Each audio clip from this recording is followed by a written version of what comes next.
After marking the lines, you label accordingly. So you label the chest, the bust point, the waist, and the jacket length. Next thing you want to do is to plot your shoulder, the shoulder slope, and of course the armhole. This time around, it is not necessary you create the neckline. It is not a must you create the neckline, but you just have to know where exactly the neckline is going to stop. Okay, you just have to know where exactly you have your neckline. So you can place the back neckline on the front and mark, or you go ahead and mark your neckline once again. Okay, so and after that you mark your shoulder measurement divided by 2. Then you take your shoulder slope, then you connect to the neckline. Okay, so you can just go ahead and place your back bodice on the shoulder line to trace out your lines, but the shoulder slope might be a little bit different. Okay, so because it's going to be a jacket, we need to be watchful about the way we draft our shoulder slope. So for this, I'm just going to use 1.5 inches for the front. Okay, remember we use 1 inch for the back. So we ignore this line. We just erase it at once so that you don't get confused. Then from there you connect to the chest line. Come to the center front. This is our new center front line. Then you measure whatever you have on the shoulder again, so that you have a straight line to connect to. Then to create our armhole, I believe we still remember the method for creating our armhole. Divide your bust circumference by 4 on the chest line. This line we have here, you're going to divide into 2 equal half. Go in by 0.5, then you create your armhole. Okay, just like create our regular armhole. We're going to plot our waist dart. So to plot the waist dart for the front, you first mark your bust span measurement divided by 2 from the chest line down to from the bust point line down to the jacket length. So you connect the straight line, the bust point line, you go down by 1 inch. That is where you start your dart from. And from the jacket length, you go up by 1.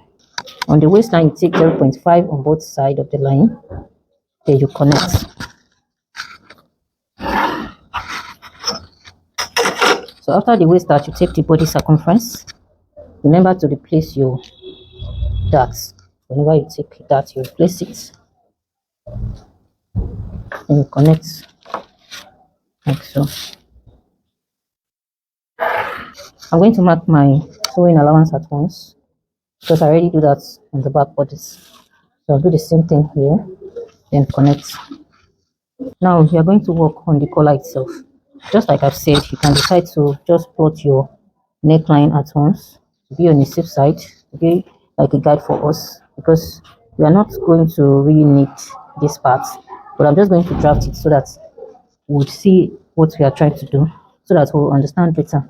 With the lapel itself, we'll need to decide on how wide we want the lapel to be.